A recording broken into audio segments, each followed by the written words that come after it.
Hi everybody, and welcome to Module 3, Artificial Intelligence and Machine Learning. Um, I'm going to start this, we're going to start by talking a little bit about the Trailblazer assignment, what I learned from going through the badges, and then the next video will go through the assigned videos, the Bill Gates video and the Dr. Lapata video.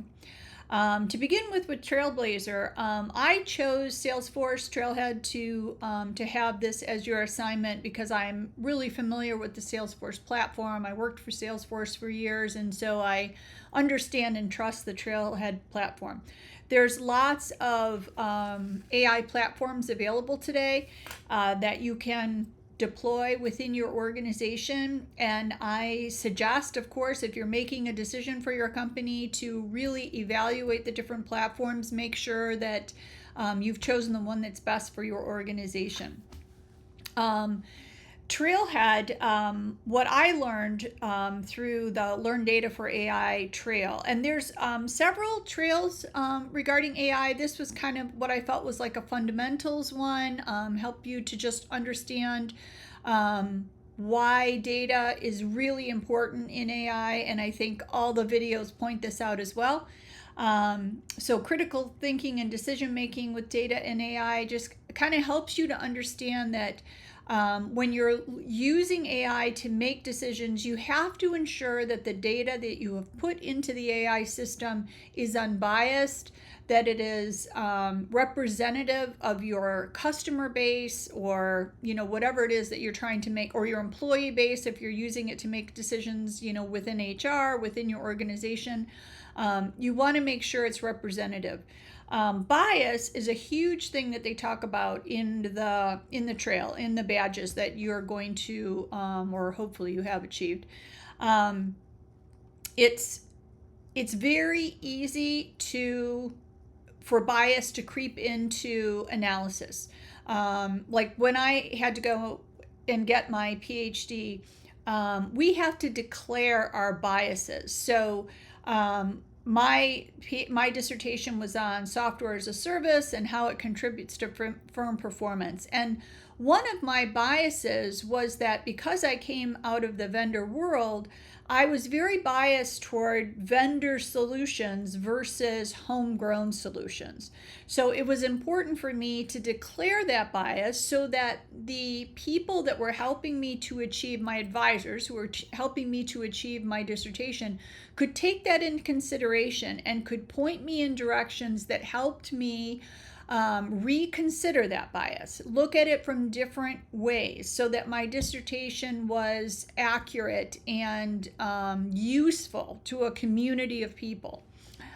When we're developing data for artificial intelligence, we have to make sure that the data that we're putting into the system is unbiased, that it represents a good population of people that we are trying to serve. And again, so if that's customers or it's employees, you want to make sure that you've captured a representative population. They talk a little bit about, like, for instance, there was an example in there about understanding the demand for ice cream in like a city or something. And they talked about talking to people within an ice cream parlor. And the issue was that you were only considering people who were interested in ice cream because they were standing in the middle of an ice cream parlor. So what about the people who never come into an ice cream parlor? How many of those are in that city? Are there more people that are, let's call it, health conscious, right? And would never eat ice cream.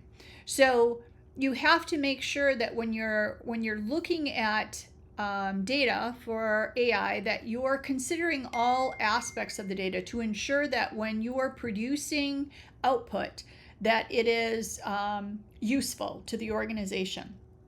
One of the things that I think we learned this in the video, what are the 3 H's framework for artificial intelligence: helpful, honest, harmless. And I think that harmless piece is making sure that our data doesn't doesn't discriminate.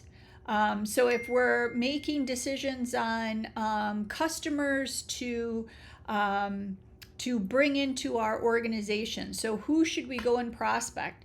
Are we looking only at the customers that are represented in our current customer base? Or are we trying to survey outside of that to understand the needs of maybe people who use our competitor versus use our platform or use our services? So how can we get to a more representative population so that our AI is helpful to the organization? I think a lot of what they talk about is ways to cleanse the data, to substantiate that we have rid ourselves of biases. This is something that you go through when you're looking at data, especially for like dissertations or academic writings or things like that. We use tools that look statistically at the data to ensure that there isn't a bias there, that we don't have too many of, potentially this demographic or that gender or, maybe this economic, community of people, so that we can make sure that that when we make a decision, we are taking into consideration everything that we need in order to make a good decision. So the other piece of it they talked about a lot was privacy. So ensuring that the data that we gathered was intended for that purpose, so that we're not reusing data that could potentially, one, violate a privacy concern with regard to an individual. So if I gave you my data for one purpose, I didn't say you could use it for another purpose. So for instance, there is, when you fill out your information for a registration here in Michigan, to get a registration for a vehicle,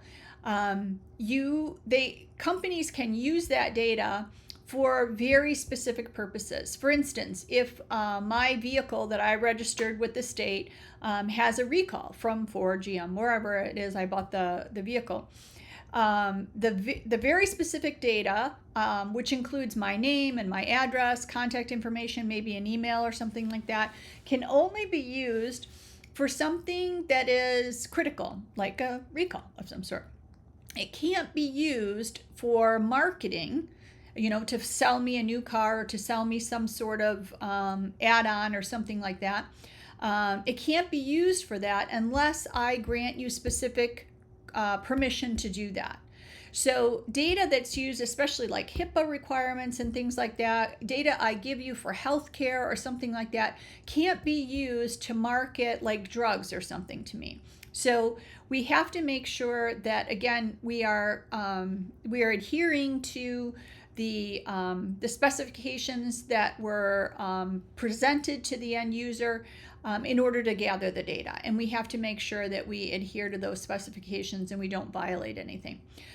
Some of the areas where this data is specifically protected. So there was a California privacy regulation. The general data privacy that's in place for the European Union is very strict. For instance, and I'm not actually sure if this is still true, I think it is, but the country of Germany doesn't allow their data to go outside of the country. So if you want to market to German citizens, the data has to actually stay in that country. So you've got to have a data center. If you want that data, if you want to market or manage data for German citizens, it has to be there. And there's lots of other requirements. The European Union is very strict on how their data can be used. And it's because of their history. Data was used in a way that hurt people within the European Union. And so they're much more strict than the US is on how to use data. So if you're using artificial intelligence, you're looking for a global, decision, some sort of product that you want to market to, you have to go for sure, community by community, but sometimes country by country, to determine whether that data can be used in an aggregate sense for artificial intelligence. One of the things that I've noticed throughout all of the exercises that I familiarize myself with. So I started in technology oh gosh, it was probably like 1985, because I worked for IBM when I was in college. I started with IBM, I moved to Sun Microsystems, I worked for Salesforce at one point in time, and I worked for a data company, R.O. Polk, which is now IHS Data. And so I have many, many years of experience with artificial intelligence, and it's literally been around for 40 years, but it has matured as technology emerges, right? So as we were able to house and work with larger data sets, artificial intelligence became more sophisticated. As we gained access to software as a service and cloud computing, where we didn't have to house the hardware and platforms in order to keep all this data, it could be housed in another data center for less money and less responsibility.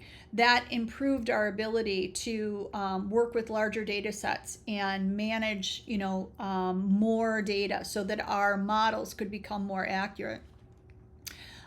Tools like Salesforce and AWS and Microsoft Azure also provided us with very rich platforms that have AI components embedded in them, so that we can build business logic on top. These were very sophisticated developments that allowed artificial intelligence to get more and more sophisticated.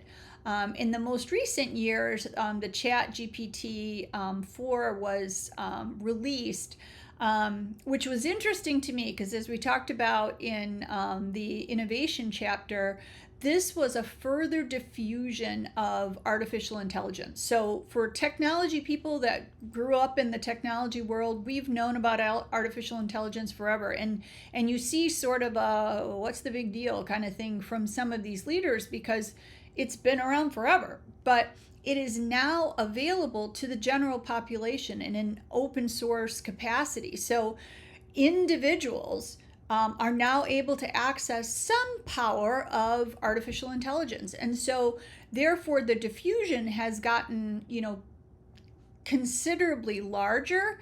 And there's a lot of marketing now that's associated with artificial intelligence. So things that have always been there are now being, hyped much more. People are much more aware and much more interested in what artificial intelligence can do for them and their business. But underlying issues that are really important, especially as we have kind of, let's say, non-technology people working with it, so as tools like Salesforce and AWS and Microsoft make artificial intelligence available to ordinary end users, you have to now be very, very critical of the data that's going in, because you don't just have data scientists working on AI solutions, you now have people using it for potentially uses that you haven't thought of. Right? So people are now asking for things using ChatGPT that maybe we didn't think about before. And I'm not even talking about like nefarious. That's a completely different thing. This is just like, it wasn't really meant for that. So when you ask it a question that the maybe development team didn't think about, you might not get an accurate, helpful, not harmful answer. So you have to be careful, and you have to make sure that end users understand that there are limits to the data set. And even if you ask a question and you get an answer, you have to verify that that answer really is a legitimate answer. And I think sometimes there's too much magic associated with AI, right? So tools obviously have been available for many, many years, Alexa and Siri and, all kinds of really cool tools that really help us to advance our life, make our life easier, maybe drive our bills down, things like Google Nest and things like that that help us to use energy more efficiently and things like that, are all fantastic advances that leverage AI to help us in our life. But we have to make sure that that when we're asking these questions, that the answer we're getting, maybe we're verifying to ensure that that is a legitimate answer to our question.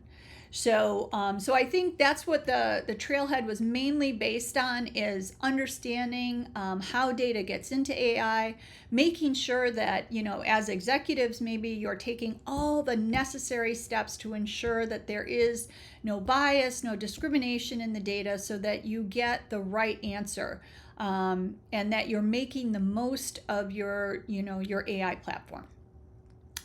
So I think that's it.